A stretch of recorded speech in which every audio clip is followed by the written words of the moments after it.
I want to put, I don't care for, just basic cupcake liners. And they have all the fancy laser liners out, but I need to make my own because the laser liners are very expensive. So what I did is I actually took one of my cupcake liners and cut it and made a pattern from it. If you take your cupcake liner and just cut it open, you lay it out. It's about this. It's actually a little bit shorter than this. It's about this size because these were zigzaggy ones. And they're about 1.5 inches high. A little over, about 1.25 inches high, your cupcake liners. And we want this to be, we want our paper liner to be a little bit higher. So I make these about 1.5 inches high. And then from tip to tip, it was about 8 inches. If you look at it like this, it was about 8 inches, 8.5 inches, 8 3/4 inches. I think this one ended up being a little bit long. I cut it long on purpose. Well, maybe not. So it's about 8 3/4 inches. And it does depend on how much you fill your cupcakes too. But if you go from tip to tip, there we go. This one looks like it's actually almost 9 inches. However, each cupcake is a little bit different.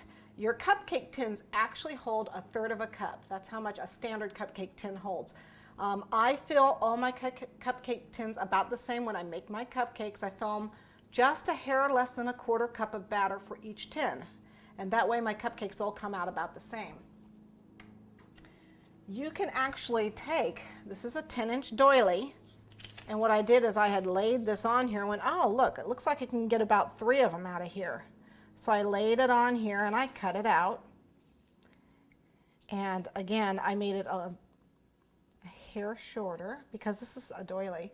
And you can see it'll just wrap around the cupcake, just like so. Okay, and of course I could do it in white too. I could actually cut this out in white. You can get about 3 of them out of a 10-inch doily. If you don't want to do this, like I decided I wanted to do more of a different theme, I wanted mine solid, I actually took wrapping paper, laid my pattern on the wrapping paper, and drew it, and then I'm just going to cut it out. This is an embossed paper.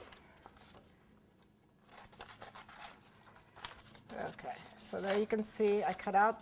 Now the top, I actually want to have a decorative top. And they have these decorative scissors for scrapbooking. As you can see, they have different styles. This is just a lumpy one. They have zigzag ones. They have, boy, every design for cutting that you could ever want.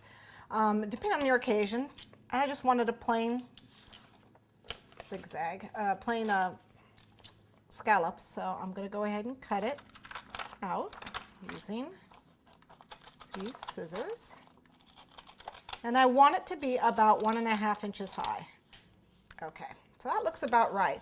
And again, just take it on here. Cut a plain one first and measure it and make sure it's right. But this looks like what I want.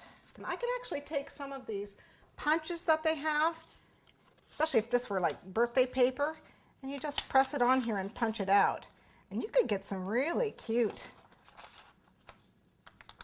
designs. There we go. And they're really neat because when you put it around, the little spiral part sticks out. It's cute. Okay, but we're just doing plain. Okay, this is the inside. This glue, it's purple, but it turns clear when it dries. So you can use double stick tape too if you want. Just wrap it around and press it together at the back. So there we have a cute little cupcake liner.